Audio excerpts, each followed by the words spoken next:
Evacuations due to volcanic activity are currently underway in Indonesia, involving an estimated 500 people. These evacuations were triggered when, on December 29th, a strong storm of earthquakes began in the vicinity of the burning Telong Volcano on the island of Sumatra. Multiple earthquakes large enough to be felt by the nearby populace occurred during the next 24 hours, and then at 8:08 p.m. on December 30th, a magnitude 4.5 quake was triggered. A spam of volcanic earthquakes thereafter followed in rapid succession, and burning Telong's alert level was raised from 2 to 3. This is the highest alert level burning Telong has been placed at since it last erupted in 1937 and caused the existing exclusion zone to expand from 3 to 4 kilometers in all directions. While previous exclusion zone expansions affected few people, this time the expansion included a major neighborhood. Here's why these evacuations are warranted.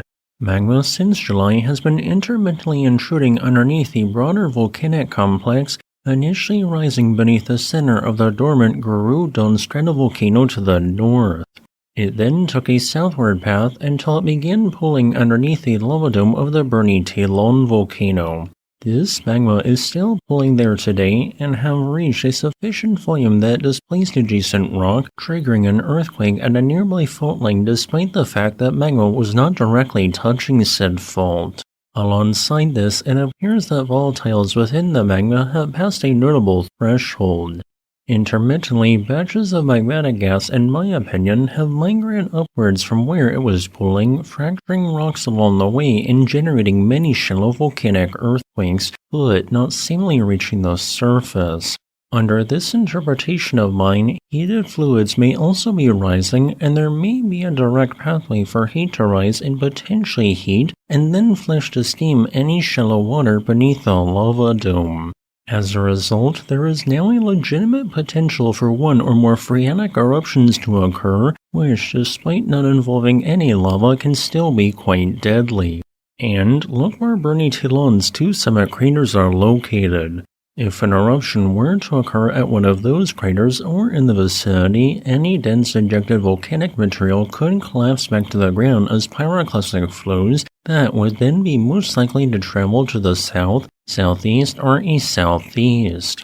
Phreatic eruptions are nearly impossible to predict, although worldwide such eruptions generally occur during periods of volcanic unrest when a volcano's alert level is already raised.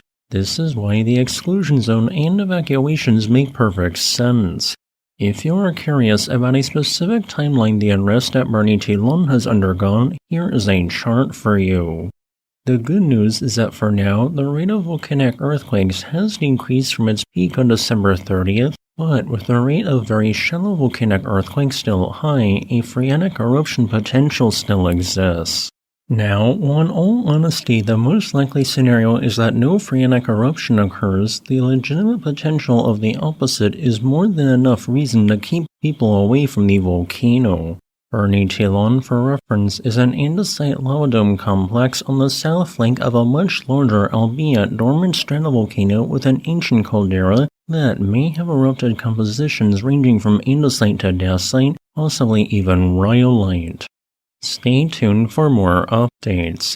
As a final note, I would like to thank my new YouTube channel member, James Neal 1675, for supporting my work.